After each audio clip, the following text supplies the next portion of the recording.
You are not ugly, you just think that you are. Welcome or welcome back to Growing Isn't Pretty. I want to talk to you guys about the idea that we have in our minds that I'm not beautiful or I'm not pretty, I'm not attractive, and how much of a lie that is, because most of the time it's in your mind and it's not in reality. So I want to dive into a few ways that have enabled me to see my beauty and deconstruct what beauty actually means for me.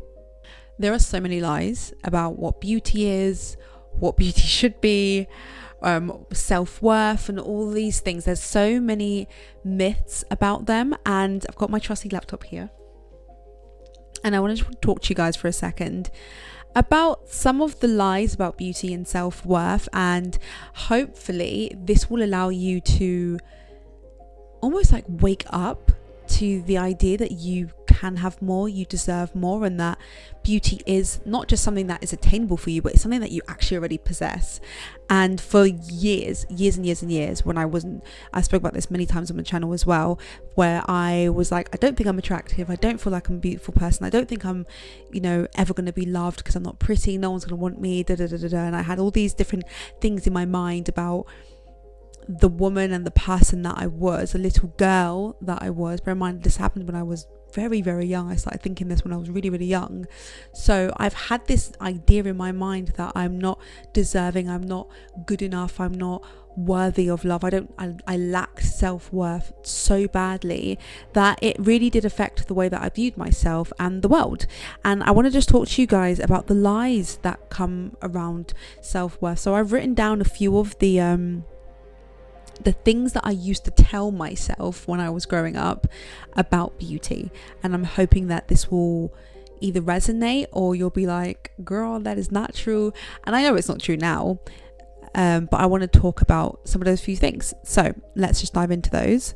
Okay, so one of the myths that I had was that beauty is only skin deep, right? So what I meant by that is that there's just like lie that our worth is limited to our appearance, that we're not deserving of anything beyond what we have to offer physically. And I believe this, as I'm looking at this right now, that beauty is only skin deep. I believe this so much, and I was surrounded by, growing up, amazing people, strong women, attentive men, kind-hearted, caring, intelligent, action-driven, like good human beings. But obviously, as you do when you're a child, you kind of take advantage of what's around you because you don't really know any better. And what that led me to do was focus so much kind of dismiss or disregard the really important aspects of being a person and being a good, beautiful person in terms of what you have to offer the world, not just your appearance. And I dismissed all of that, the kindness, the love, the respect, the empathy, the all the good qualities that people had.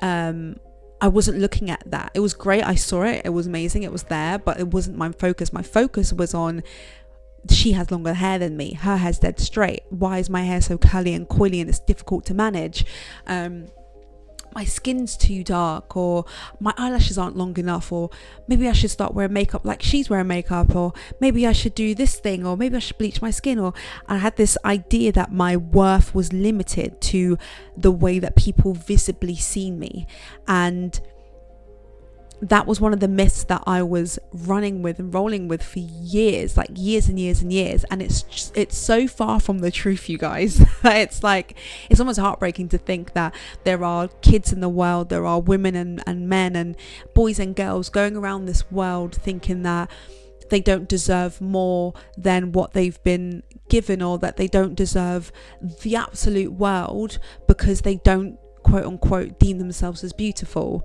And yes, it always helps to be easy on the eyes, and it always, they call it, what's it called, pretty privilege, right? So it's always easier, you get more privileges, I guess you could say, you get more leeway when you are visibly attractive, but I had to pull back on focusing on that so much, and also pouring into becoming a kinder, better, more honest, more loving person.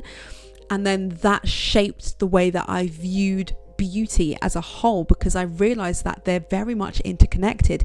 You can be the most attractive person in the world, but if your character is ugly, you are automatically ugly.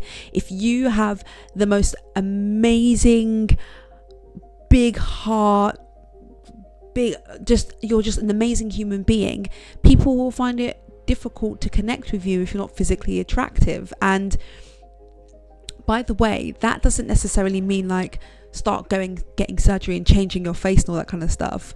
What it means is, like, for me, I had to start putting myself together, right? Like, let's work with what I've got. That's kind of where I was at. Like, let's work with what I've got.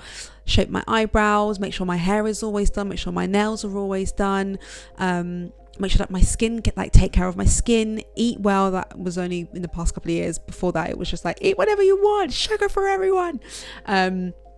But yeah, like, seriously, take care of yourself. Like, that is beautiful. That is attractive. When you can see someone's wearing an outfit that is put together and clean, attractive. When you can see that someone has clean nails, like men, when you've got clean manicured nails and you don't have like little dirt underneath it, ew, that is attractive, right? So you to yourself might not be the most sexy and handsome and tall man in the world, but if you are got your shit together, that's what I was going to say, if you are well put together, right, your hair is groomed, your eyebrows are neatly plucked or shaped, your lips aren't cracking, like they're well moisturized, your skin is hydrated, and you can tell that person takes care of themselves, you skyrocket your number, by the way.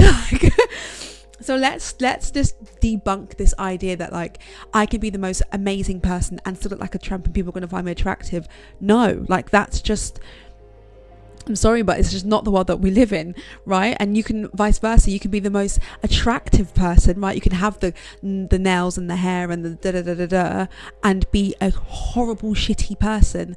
You are automatically unattractive, and that's just the way that the world works. Like, there is a balance. There has to be some sort of equilibrium between your good character and good appearance ratio. So beauty is only skin deep. That was the first myth that I had. It's not.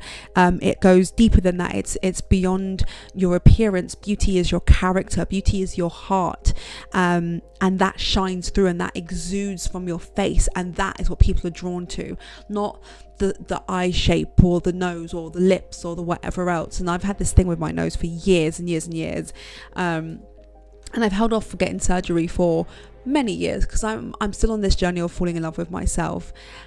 But as I'm starting to develop my character, as I'm starting to fall in love with my inner being, I find myself more beautiful every day. And there is definitely, as I was saying before, there is definitely a correlation between your appearance, your physical appearance. I don't just mean like how you surface level look. I mean how you present yourself to the world. Do you look clean? Do you look like you take care of yourself? Do you look like a healthy being? That is attractive. So that was where I had to shift my focus. Like, stop focusing so much on, you know, the color of your skin and the shape of your nose and your lips are big and all that kind of stuff. Focus on, like, do you look hydrated? Do you look like someone who takes care of herself? Are your nails always clean? Is your hair always well groomed? Like a well groomed person. Okay, next. You have to look a certain way to be valuable. Bullshit. That is not true. That is so far from the truth. Like, society has promoted this idea, this narrative about what the standard of beauty is. And if you don't fit within that standard of beauty, then you are automatically deemed unattractive. And I feel like now it is slowly but surely changing. It's shifting, and it's so nice to see the diversity and inclusion starting to come through, not just for race, but also for different ways of living. Like, there are people in wheelchairs that may have not felt like they were beautiful because they're in a wheelchair, and now they're on TV, and it's like I get to see myself in someone else. Or amputees, or people with Down syndrome, and we're seeing all these different ways of living, different ways of existing.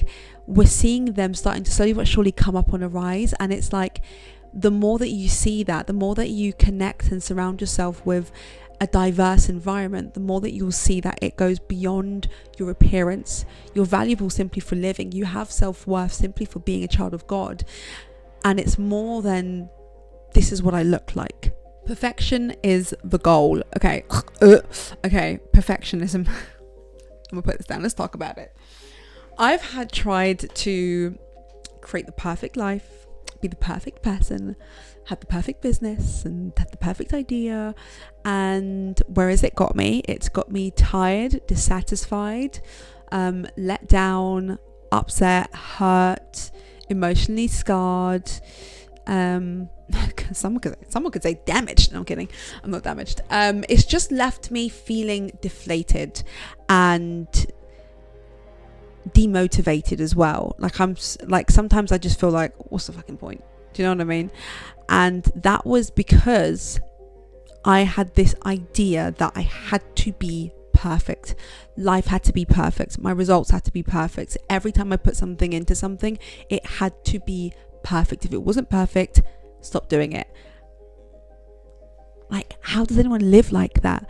Perfection isn't real, and we're chasing this unattainable goal, and it will only lead to you feeling exactly how I felt before, just miserable. Okay, so stop chasing perfection. It doesn't fucking exist. In my opinion, only God is perfect. To be perfect means you have zero flaws, means that you do everything that you should do. You never let your emotions lead you. You are basically a robot. You are incredibly intelligent. If there was a test, it's 100% every single time. You never drink, you never smoke, you only eat good things, you grow your own crop. Like, do you know what I mean? Like, perfection just... There's not one person in this world that hasn't told a white lie, that hasn't done something and then regretted it later, that hasn't done something slightly out of character and then had to pull themselves back in, or spent 10-15 years doing something that they shouldn't have been doing. Like, everyone has blips, and that's what makes us humans. That's what is part of the human experience. And our job is to learn from those experiences. But within those experiences comes imperfection, and trying to be perfect is like trying to hold up a plane with your hands. It's not real. You're going to get crushed. So stop trying to be perfect. Just exist. Be you. Be bold. Be amazing. Show up. Be kind. Be caring. Be respectful. Give love. Be empathetic. But at the same time, stand ground. Have your boundaries. And just be a good fucking being. I'm going to wrap this up, and I'm going to leave you with this. Embrace your uniqueness. Embrace who you are. Find out what makes you you, and hone into that skill. Like, hone into being your authentic self, being you, because there isn't anyone like you. There isn't anyone like you. Out of all those little swimmers, you made it out, okay? There isn't anyone in this world like you. And trying to replicate someone else's experience, trying to duplicate someone else's lifestyle, one, it's tiring, but two, it's so unattainable.